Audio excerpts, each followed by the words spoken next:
tanaman aglonema itu apa sih Pak? Kenapa kayak banyak banget yang suka sama tanaman aglonema? Ini tanaman yang menarik. Kenapa kemudian itu kita tidak coba silangkan dengan aglonema asal Sumatera yang namanya daun seroja. Bisa nanti harganya sampai 1 M. Halo Sobat IPB, selamat datang di IPB Podcast. Podcast kali ini merupakan salah satu rangkaian dari kegiatan Festival Bunga dan Buah Nusantara 2023 yang pada tahun ini mengangkat tema tentang pancarkan kekayaan bunga dan buah Nusantara. Nah, pada podcast kali ini kita akan membahas tentang potensi tanaman hias, khususnya tanaman aglonema di Indonesia. Bersama saya Naila, saya tidak sendiri di sini. Kita sudah ditemani oleh Bapak Aglonema Indonesia, yaitu Pak Greg Hambali. Langsung saja kita sapa ya Sobat IPB. Halo Pak Greg, selamat datang di IPB Podcast. Apa kabarnya nih Pak? Sehat-sehat saja. Salam sehat dan baru dengan sehat kita bisa bergiat. Oke, baru dengan sehat kita bisa bergiat. Oke, kayaknya aku udah gak sabar nih Pak pengen membahas tentang tanaman aglonema dengan Bapak. Apakah Bapak bersedia untuk? Tentu saja. Oke, baik. Oke Pak, aku langsung pengen nanya nih. Aku tuh penasaran banget kan tentang tanaman aglonema. Tanaman aglonema itu apa sih Pak? Kenapa kayak banyak banget yang suka sama tanaman aglonema? Tanaman aglonema itu dulunya kan dikenal dengan nama Sri Rejeki. Kalau sudah menyangkut rejeki, orang tentu mulai berpikir, ada apa dengan tanaman itu sehingga namanya disebut demikian. Nah, yang jelas tanaman ini termasuk tanaman yang relatif tahan banting. Tidak ada tanaman yang misalnya dengan mudah bisa hidup lagi sudah dia tidak disiram selama 2 minggu atau kelupaan sampai 3 minggu. Tapi aglonema masih bisa tahan dan bisa hidup meskipun di sini kita tidak siram selama 1 sampai 2 minggu. Banyak tanaman lain, jangankan sampai 1 minggu, baru 3-4 hari saja tidak disiram, dia bisa layu. Nah, ini salah satu kelebihan aglonema. Dan kemudian itu, kalau aglonema dipisahkan dari medianya, kemudian tuh dikemas baik-baik, dikirim selama perjalanan 2-3 hari, kalau pengemasannya baik, dia bisa langsung ditanam kembali dan sudah bisa langsung ditampilkan dan dilihat keindahannya. Banyak tanaman tidak seperti itu. Begitu dilepas dari medianya, daunnya mulai layu. Dalam 2-3 hari rontok. Misalnya contohnya puring. Puring tidak kalah indah dengan aglonema. Banyak puring yang daunnya aneka warna. Tapi begitu kita cabut dari potnya, dipisahkan medianya, meskipun kita bungkus, dikemas baik-baik, selama perjalanan 2-3 hari, bisa dijamin tanaman itu kalau nanti sudah tiba, sudah rontok semua daunnya. Oke Pak, berarti aglonema ini adalah tanaman yang tahan banting dan contohnya adalah tanaman Sri Rezeki ya Pak tadi? Yang awalnya tuh pada awalnya tuh cuma hijau, kemudian itu dengan bercak-bercak putih atau kelabu. Tapi yang sekarang kan sudah aneka warna. Dan itu yang membuat aglonema jadi lebih menarik lagi penampilannya. Oke, jadi teman-teman berdasarkan namanya nih kan tanaman hias. Berarti yang pertama dilihat cantiknya, betul gak Bapak? Udah gitu tanaman aglonema selain cantik ini tahan banting. Benar. Jadi itu adalah faktor-faktor yang menyebabkan tanaman aglonema ini disukai oleh banyak orang gitu, betul gak Pak? Betul. Dan lagi salah satu hal yang penting. Orang kemudian tuh keliru di sini menuliskan dan mengejanya dengan baik. Aglonema sering mereka kemudian tuh dieja aglonema, A-nya dihilangkan. Padahal justru kalau dihilangkan arti dari nama itu jadi rusak. Karena aglaos dalam bahasa Yunani artinya berkilat. Jadi itu. Dan nema itu garis atau strip-strip atau benang-benang begitu. Jadi maksudnya kan ada beberapa jenis aglonema yang memang di sini daunnya itu memiliki urat yang berwarna putih. Nah itu sifat itu jadikan dasar penamaannya. Oke, baik. Aglaos. Jadi nama asalnya nih aglonema berasal dari aglaos yang artinya berkilat dan nema yang artinya garis-garis. Jadi gitu Sobat IPB terkait asal-usul nama aglonema. Nah, apakah gara-gara bunga itu cantik dan bunga itu tahan banting itu yang melatar belakangi Bapak jadi mau jadi pemulia tanaman aglonema Pak? Tidak, sebetulnya itu salah satu dari hasil perjalanan. Karena waktu saya di sini masih bertugas, di sini jadi peneliti di Lembaga Biologi Nasional dulunya, yang sekarang jadi Puslitbang Biologi dan kemudian sekarang diintegrasikan jadi bagian dari BRIN. Saya di sini menangani koleksi yang ada di herbarium. Tapi waktu itu kan koleksi tanaman mati yang disimpan di sana.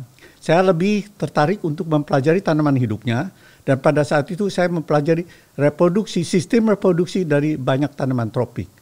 Jadi pada salak seperti apa, pada durian seperti apa, dan pengetahuan itu sesudah saya di sini mengundurkan diri dari LIPI, saya pakai kemudian itu sebagai dasar untuk di sini membuat tanaman-tanaman yang cantik-cantik. Karena waktu itu saya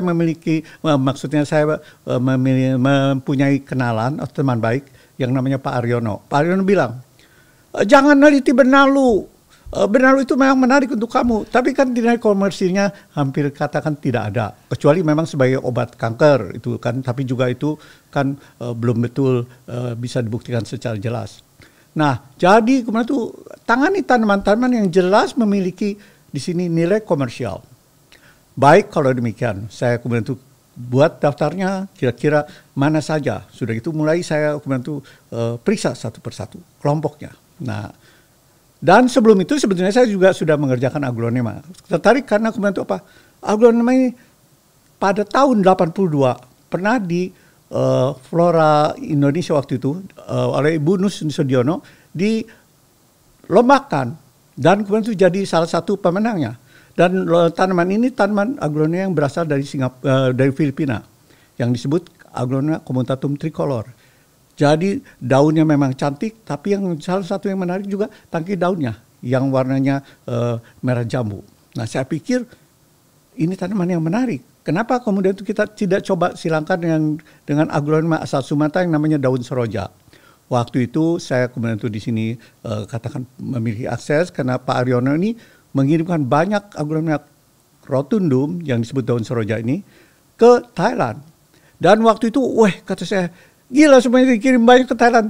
Ya tapi kamu boleh ambil mana yang kira-kira kamu pikir kamu perlukan. Nah waktu itu saya ambil yang kemudian itu sudah berbunga atau siap berbunga. Dan itu saya pakai sebagai induk persilangan. Dan saya sampai bolak-balik ke tempat di sini nursery Ibu Karim Nasution di Taman Anggrek di Ragunan. Sampai tanamannya rusak karena kemudian itu bolak-balik dipegang akhirnya patah. Dan kemudian itu tentu saya berkepentingan untuk ganti. Ibu itu sampai marah sekali, sampai kemudian itu melarang saya untuk datang lagi. Nah, sampai seperti itu.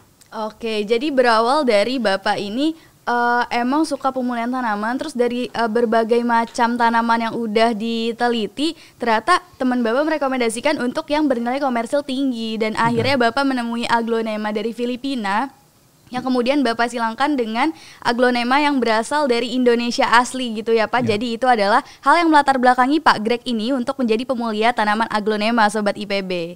Oke Bapak, aku pengen nanya nih Pak, asal muasal Bapak suka aglonema kan udah aku tanya tadi. Tapi kenapa nih kalau aku search di Google nama Bapak itu sebagai Bapak Aglonema Indonesia? Kenapa orang-orang bisa memutuskan itu Pak? Kemudian bukan karena waktu kemudian di sini aglonema banyak disilangkan. Waktu itu ada Pak Sukasdi, ada kemudian itu Pak Suraso.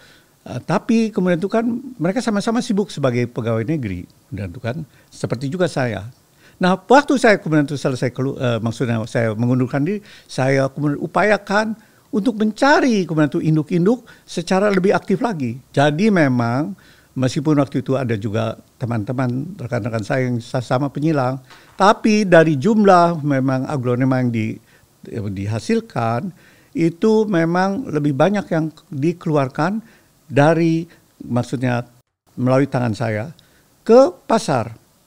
Sehingga kemudian itu mereka pikir ya sebut Bapak Aglonema Indonesia begini-begini. Buat saya tidak berkepentingan. Saya tidak berkepentingan untuk hal itu. Buat saya yang paling penting kita kerja dan biarlah hasilnya itu yang bicara. Mengapa kita kemudian itu di sini harus mempopulerkan nama sendiri? Saya tidak berkepentingan itu. Sebab menurut saya tadi yang paling penting kita kerja dan dari situ nama Indonesia jadi terkenal, dan kemudian itu juga Indonesia ini bukan cuma besar dari segi petanya di Asia Tenggara, tapi juga lebih banyak kemudian itu hasil-hasil yang bagus yang bisa dikeluarkan dari negara kita ini. Oke, luar biasa ya Sobat IPB terkait dengan Bapak Greg ini sebagai Bapak Aglonema Indonesia. Pak Greg ini berarti udah lama sekali ya Pak berkecimpung di dunia aglonema ini, sampai-sampai banyak sekali hasil-hasil yang dinikmati oleh para penikmat tanaman hias, betul kan Pak? Betul. Oke. Dan bukan cuma di Indonesia, di Thailand terutama. Wow. Jadi Aglonema Sumatera yang di sana disebut namanya Balang Taktim itu membuat mereka kaya terus terang aja. Jadi mereka perbanyak dalam jumlah besar dan mereka jual kembali ke Indonesia. Oke, luar biasa sekali ya Sobat IPB, nggak hanya di Indonesia ternyata, tapi di Thailand juga ya Pak, luar biasa Sobat IPB. Oke Pak, aku pengen nanya tentang varietas aglonema yang paling terkenal, yang namanya tuh seperti nama-nama action figure gitu, namanya varietas Harlequin yang merupakan salah satu varietas aglonema yang memiliki harga yang tinggi dan juga merupakan hasil pemuliaan dari Bapak Greg ini. Apa sih perbedaan dari varietas Harlequin dan varietas lainnya sampai bisa itu sangat melejit gitu Pak? Ya, Harlequin itu banyak diminati waktu itu penggemar aglonema. Jadi mereka kemudian tuh kepingin saya, semua kepingin. Nah, waktu itu akhirnya kemudian kita putuskan untuk dilelang saja. Waktu itu harga pembukaannya 250 juta. Wow. Semua yang tertarik dia memberi tambahan 5 juta. Jadi setiap kali naik 255 juta, 260 juta. Dan salah satu yang kemudian justru melakukan bidding, maksudnya di sini katakan penawaran pertama adalah Ibu Suroyo. Ibu Suroyo itu sudah sepuh, waktu itu umurnya sudah kurang lebih sudah hampir 80-an. Nah, ikut dalam kemudian di sini lelang karena Ibu Suroyo merasa bahwa aglonema ini sudah banyak menguntungkan banyak orang. Jadi waktu itu Ibu Suroyo menambahkan 255 juta. Nah, kemudian Ibu Suroyo mengatakan, Ibu sudah tua, jadi Ibu harapkan yang muda-muda nanti yang kemudian meneruskan. Nah, waktu itu mulailah sekitar 12 orang ikut aktif dalam pelelangan. Sampai ke titik 660 juta. Waktu itu ada mertua saya di situ. Wis toh katanya. Nanti kasihan itu yang beli, yang menang. Bagaimana duitnya bisa kembali? Sebab ibu mertua saya ini kan seorang pedagang hasil bumi. Itu berapa truk beras itu katanya. Kalau kemudian itu maksudnya dijajarkan. Jadi itu rasanya tidak masuk akal. Bagaimana mungkin satu tanaman cuma satu pot, memang daun 8 ada sekitar 60. Tapi itu ibu mertua saya itu tidak masuk akal. Jadi wis toh. Sampai akhirnya Ibu Indri waktu itu 3, 2, 1 ketok palu.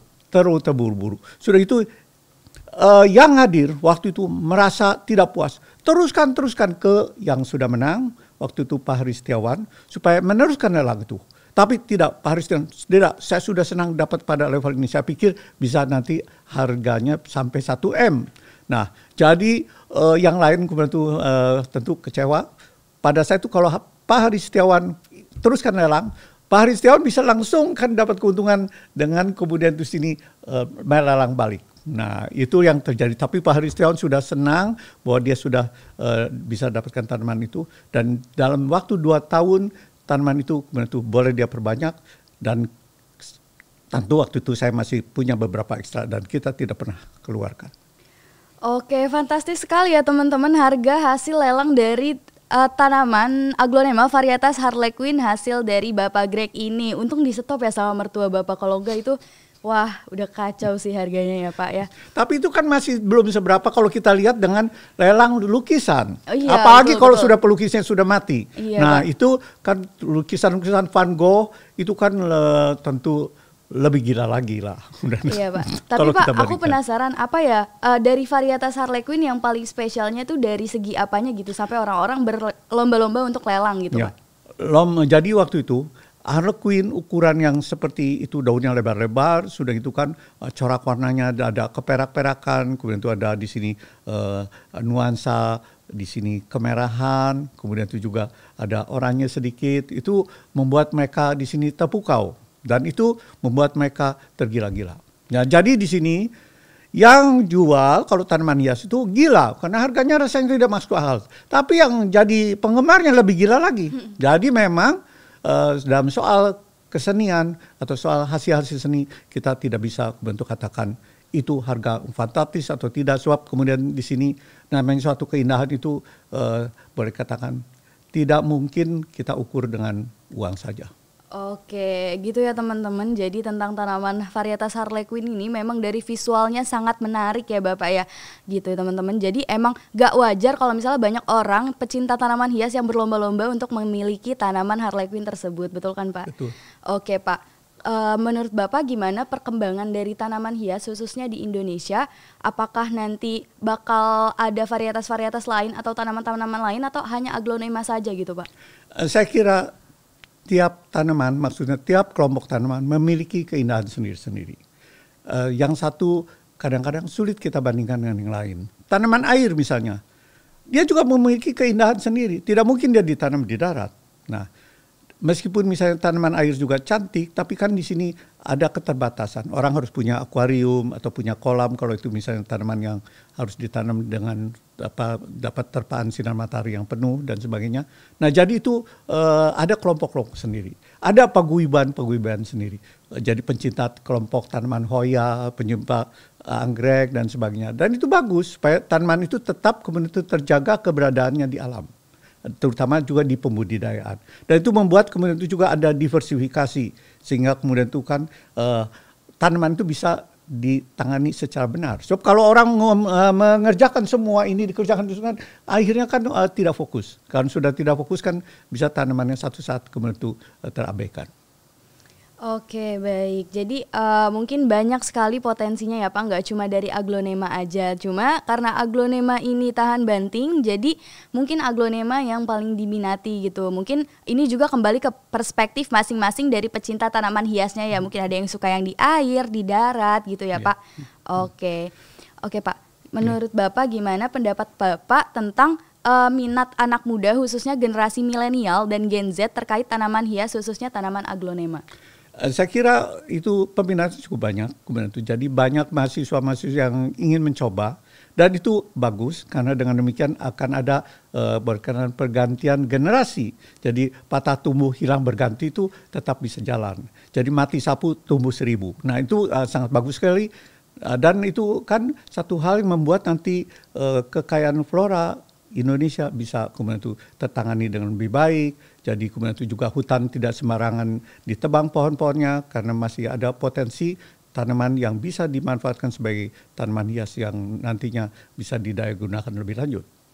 Oke, jadi gitu ya Sobat IPB, khususnya para generasi milenial dan Gen Z nih, kita harus berlomba-lomba untuk meneruskan dari Bapak Greg ini karena menurut Bapak ini yang patah tumbuh, yang hilang berganti. Jadi kita sebagai generasi milenial dan Gen Z kita harus berlomba-lomba untuk melakukan pemuliaan karena banyak sekali potensi yang bisa kita gali dari tanaman hias ini sendiri, betul kan Pak? Benar.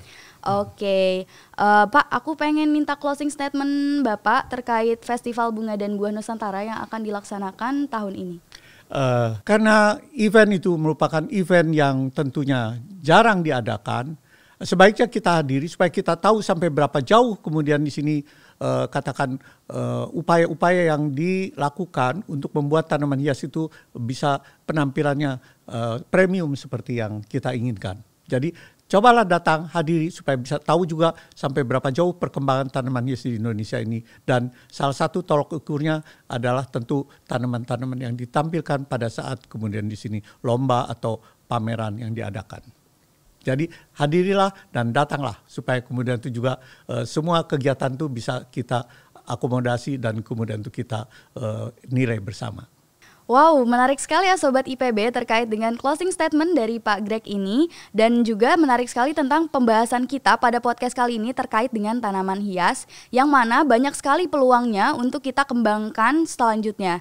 Karena terbukti dengan salah satu varietas dari tanaman hias aglonema yang bisa terjual sangat mahal, sangat fantastis harganya lebih dari 500 juta rupiah. Luar biasa bukan teman-teman? Oke, aku pengen ngucapin terima kasih dulu nih buat Pak Greg yang udah menyempatkan waktunya untuk berbagi informasi kepada saya dan Sobat IPB terkait dengan tanaman hias khususnya aglonema. Aku juga mau ucapin terima kasih kepada Sobat IPB yang udah bersedia nontonin podcast ini dari awal sampai akhir. Selain itu, jangan lupa untuk di-follow Instagram, YouTube, dan TikTok dari FBBN IPB agar kalian tidak ketinggalan info-info menarik tentang Festival Bunga dan Buah Nusantara yang pada tahun ini mengangkat tema Pancarkan Kekayaan Bunga dan Buah Nusantara. Aku Naila, pamit undur diri. Sampai jumpa di episode berikutnya. Bye!